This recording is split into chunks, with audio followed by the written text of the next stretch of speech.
मैं आज मरने वाला हूं। ये वीडियो मेरा लास्ट वीडियो है। आज अमावस्या की रात है और वो मुझे लेने आएगी।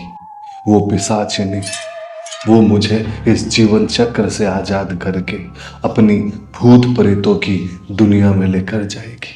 क्योंकि मैंने लालच में आकर एक ऐसी साधना को अंजाम दे दिया जो साधना मेरी जान लेकर ही जाएगी। रक्त अमावस्या साधना। और आज अमावस्या की वही रात है जिस दिन वो आएगी मुझे मारने, मुझे तड़पाने, मुझे सजा देने। अगर ये सुबह आपको वीडियो मिलता है इसका मतलब मैं मर चुका हूं और अब बस मेरी ये कहानी बची है।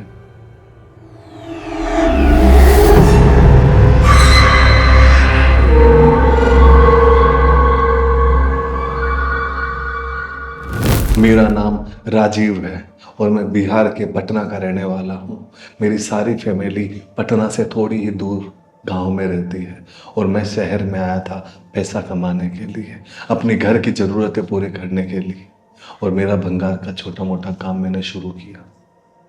कहते हैं ना, इंसान का लालच कभी खत्म नहीं होता।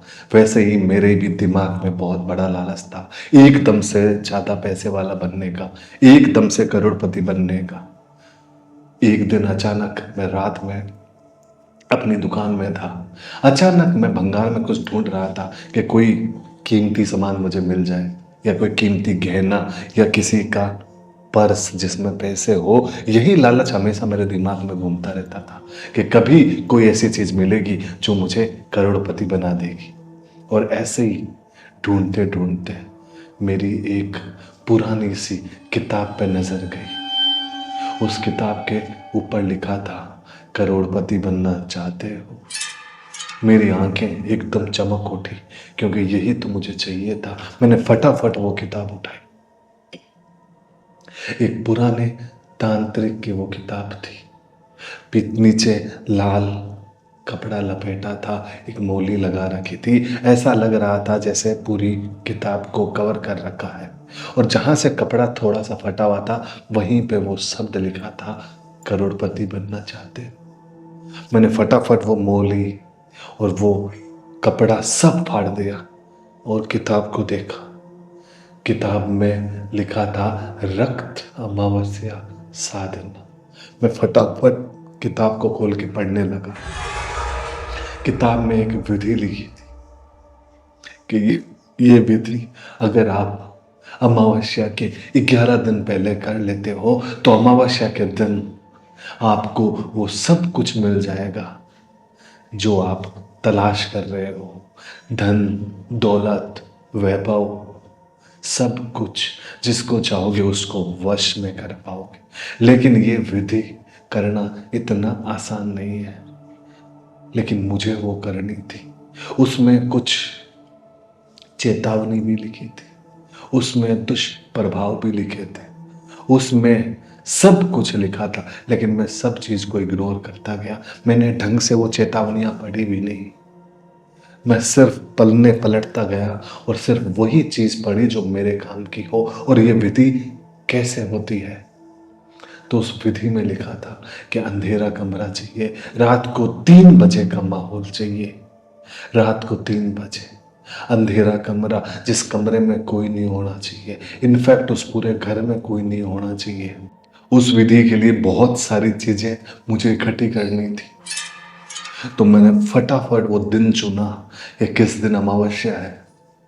तो मुझे फाइनली अमावस्या वाला दिन मिल गया और मैं उसके ठीक 11 दिन पहले रात को 12 बजे सब सामान लेकर आ गया जो उसमें लिखा था।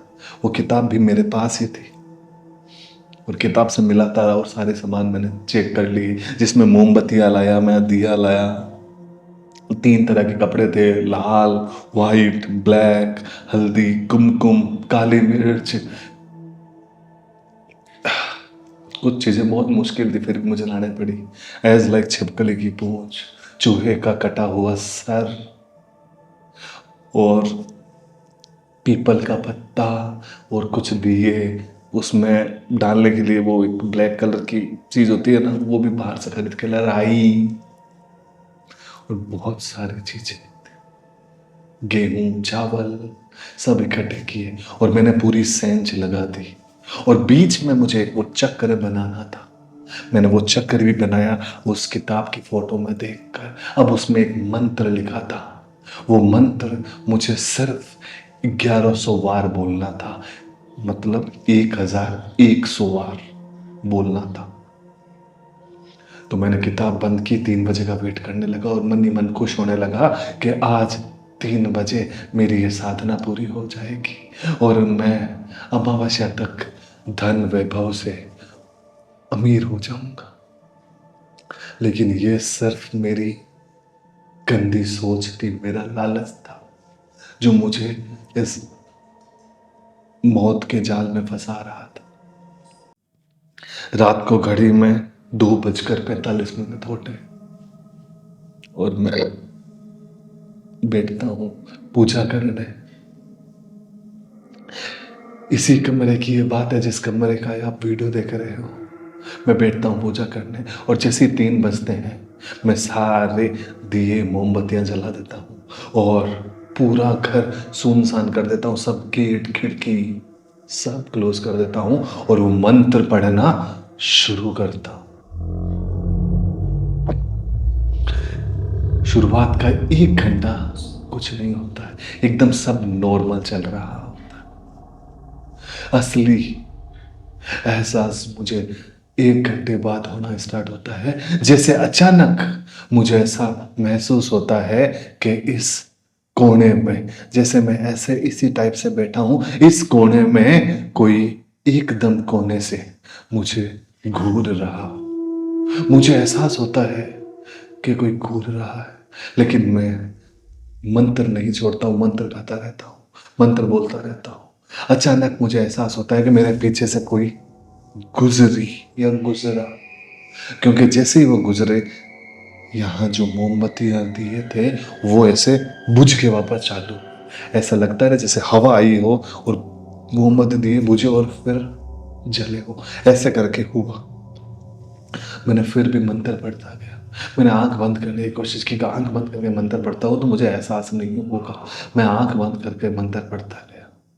अब मैं आंख बंद है लेकिन मुझे फिर भी एहसास हो रहा है कि जस्ट मेरे मुंह के सामने कोई चेहरा है जो सांस ले रहा है, उसके मुंह की बदबू, उसकी सांस मैं अपने चेहरे पर, अपनी मुंह पर महसूस कर रहा था, जैसे एकदम सामने कोई सांस ले। मैं डर के मारे आंख खोलता हूं लेकिन सामने कोई नहीं। मैं फिर मंत्र पढ़ता रहता हूँ, मंत्र मैंने रोके नहीं थे, मंत्र में लगातार पढ़ रहा हूँ। अब मुझे धीरे से एक पीछे एक एहसास होता है कि पीछे किसी ने फूंक मारी हो, ऐसे हल्की सी फूंक लगी हो तो मेरा शरीर ऐसा झरना जाता है। मैं फिर भी मंत्र पढ़ रहा हूँ और मेरे कान में कोई कुछ गुनगुना रहा है और मुझे एहसास हो रहा है कि धीरे धीरे धीरे एकदम हल्की आवाज में कोई बोल रहा हो मेरे कानों में, लेकिन मैं वो चीज इग्नोर करता हूँ और मैं मंत्र पढ़ने वाला हूँ, पढ़ता रहता हूँ। और थोड़ी देरी में मुझे ऐसा 100% भरोसा होता है कि मेरे जस्ट पास में कोई औरत बैठी है, उसका मुझे आधा चेहरा दिख रहा है इस एंगल में कि उसका चेहरा है, आंखें, एक लाल कलर का दुपट्टा है, एकदम मेरे बगल में बैठी है। मुझे एहसास हो रहा है कि यहीं कोई बैठी है, लेकिन मेरी देखने की हिम्मत नहीं थी। मैं मंत्र पढ़ रहा ही होता हूं, जैसे ही अचानक ऊपर से एक मरा हुआ कौवा मेरी गोद में गिरता है, एकदम मरा हुआ, ऐसे पूरा चेहरे का आगे साइड मेरी गोद में गिरता है और मैं देख के एकदम घबरा जाता हूँ और मैं पीछे की साइड घसकता हूँ। वो मंत्र में भूल जाता हूँ बोलने, पीछे की साइड घसकता हूँ तो पीछे जो मोमबत्तियां रखी थी वो मेरे कोहनी से लगकर सीधे पीछे की तरफ चली जाती। और मेरा पैर आगे जहाँ गेहूँ गेहूँ चावल और वो कुमकुम वगैरह रखे थे वहाँ पर लगता है, वो भी वहाँ से बिखर जाते हैं और उस कारण वो मोमबत्ती और दिए से मेरे रूम का जो पर्दा होता है उस पर आग लग जाती है। और जैसी आग लगती है मैं और ज्यादा घबरा जाता हूँ। तो मैं आर न पार देखता हूँ, जो कपड़े वहां रखे थे, जो साधना के लिए मैं कपड़े लाया था, वो कपड़े उठाकर मैं आग बुझाने लगता हूँ। मैं लगातार आग बुझा रहा हूँ लेकिन नहीं बुझ रही है, इस चक्कर मेरा हाथ और जल जाता है। तो वहां एक कलश रखा था जिसमें पानी था और मेरे खून की बूंदें थी। जी हाँ, मेरे ही खून की बूंद। मैं पानी का वही कलश उठाता हूँ, सीधा पानी में, सीधा आग में दे मारता हूँ जिस पर्दे में आग लगी थी, और फम करके एक गुब्बारा सा निकलता है धुएं का, और आग हल्की हल्की बुझ जाती है। आग जैसे ही बुझती है, मेरी लाइट जो बंद पड़ी है कमरा अंधेरे में वो फ्लिक होने लगती है, जगबुझ जगबुझ जगबुझ जगबुझ होने लगती है और पूरा रूम एकदम सन्नाटे में बदल जाता है। मतलब इतना सन्नाटा कि मेरी ही धड़कन मेरे को सुनाई दे रही हो, धक धक धक। मैं बहुत भयंकर तरीके से डर गया था कि मेरी धड़कन मेरे को सुनाई दे रही है, पूरा रूम एकदम सुन्न में बदल गया है। अजीब सी बदबू आ रही थी, अजीब सी बदबू, जैसे मरे हुए जानवर में से आती है या पांसी खाने में से आती है, वैसी बदबू आ रही थी और पूरी लाइटें जगबुझ जगबुझ जगबुझ कर रही थी। मैं अचानक डर के कान और आंखें बंद करके जमीन पर घुटने के बल लेट जाता हूँ और रोने लगता हूँ जोर जोर से। लेकिन वो चीजें बंद होने का नाम नहीं लेती और अब एक एहसास मुझे होता है जैसे अब आस पड़ोस में मेरे कोई है जो मेरे चक्कर लगा रहा है, जो मेरे पूरे सातों तरफ चक्कर लगा रहा है, लगातार चक्कर लगा रहा है। और अचानक मैं आंख खोल कर देखता हूँ तो वहां कोई नहीं होता और फिर लाइट पूरी तरह से बंद हो जाती है। पूरी तरह लाइट बंद होती है तो मेरे जस्ट पीछे कान में मुझे एक आवाज सुनाई देती है, एक औरत की आवाज। पता है वो क्या बोल रही थी? वो बोल रही थी, तूने साधना को अधूरा छोड़ दिया, तूने अपमान किया है मेरा, तूने अपमान किया है मेरी शक्ति का। अब तू याद रख, मैं इस अमावस्या तुझे लेने आऊंगी, मैं इस अमावस्या तुझे हमेशा के लिए इस जीवन चक्र से आजाद कर दूंगी। इस अमावस्या तू मरेगा मेरे हाथों और तुझे मैं अपने भूत प्रेत की योनि में ले जाऊंगी, हमेशा हमेशा के लिए।